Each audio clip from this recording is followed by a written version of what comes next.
में अच्छी रिकवरी देखने को बिल्कुल। मिली। और देखिए एलटीआई माइंडट्री आगे जाके इंडेक्स का हिस्सा बनेगा। मतलब इस साल मुझे लग रहा है कि अगर आईटी में तेज़ी रहेगी तो जो अगला रिव्यू होगा उसमें शायद एलटीआई माइंडट्री उस थ्रेशोल्ड को क्रॉस कर लेगा, तो वो भी एक आगे जाके इसके फेवर में जाएगा। लेकिन अब बात करते हैं एक इम्पॉर्टेंट इशू की।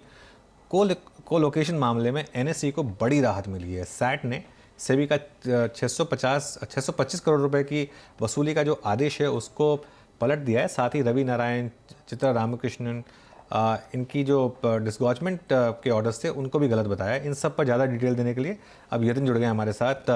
Yatin, good afternoon. तो जरा एक बार फिर रिविजिट करते हैं स्टोरी को। Good afternoon. ये एनएससी का को लोकेशन मामला, जैसे कि हमको पता है, काफ़ी सालों से जो है मामला उलझा हुआ है और आज फाइनली सैट का एक निर्देश आया, क्योंकि सेबी के ऑर्डर के सामने काफ़ी सारी पार्टीज इंक्लूडिंग एनएससी ने अपील की थी।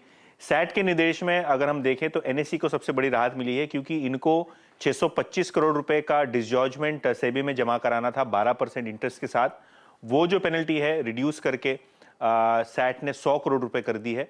बड़ा रिलीफ है एनएससी के लिए, क्योंकि सैट का कहना यह है कि को लोकेशन मामले में एनएससी को कोई गलत फायदा नहीं हुआ। ऑब्वियसली इन्होंने जो बैलेंसर लगाना था को लोकेशन पे, जिससे किसी को अनफेयर एडवांटेज ना मिले, वहां शायद एनएससी को गलती हुई और इसीलिए जो अमाउंट है डिसजॉर्जमेंट का या पेनल्टी का, जैसे आप कह सकते हैं, उसको 100 करोड़ रुपए कर दिया।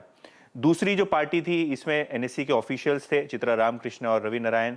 यहाँ जो इनकी सैलरी को डिसजॉर्ज करने का आदेश सेबी ने पास किया था उसको भी सेट असाइड कर दिया, सैट ने खारिज कर दिया। इसका मतलब ये है कि इनको अब सैलरी बोनस के लिए एलिजिबिलिटी होगी। ऑब्वियसली डिटेल ऑर्डर में सारी जानकारी होगी। और मेन मुद्दा जो इनका सस्पेंशन का कार्यकाल था, इसको भी सैट ने छोटा कर दिया। ऑब्वियसली 5 साल से ज़्यादा हो गए मामले को, इसके कारण ये अब रूल लागू नहीं पड़ेगा इन दोनों ऑफिशियल्स के लिए।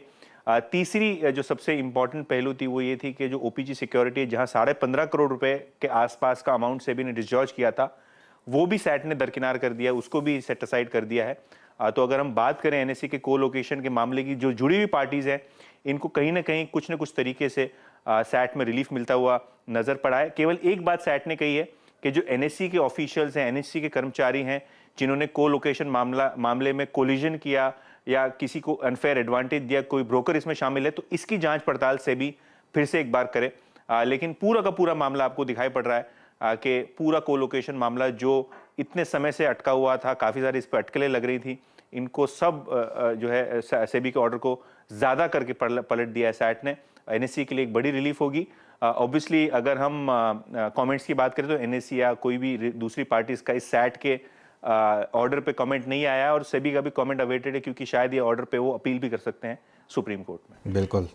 तो अगर सेबी सैट का ऑर्डर में जाना है, तो आगे अपील करना है, तो सिर्फ सुप्रीम कोर्ट में वो अपील हो सकती है और किसी कोर्ट में जगह नहीं है उसके लिए। तो अब ये देखना होगा कि सेबी सुप्रीम कोर्ट जाती है या इस मामले को अब यहीं पर विराम मिलता है। तो ये एनएससी का कोलोकेशन मामला। शुक्रिया यतिन, ये सारी जानकारी हमारे सामने रखने के लिए। निफ्टी वापस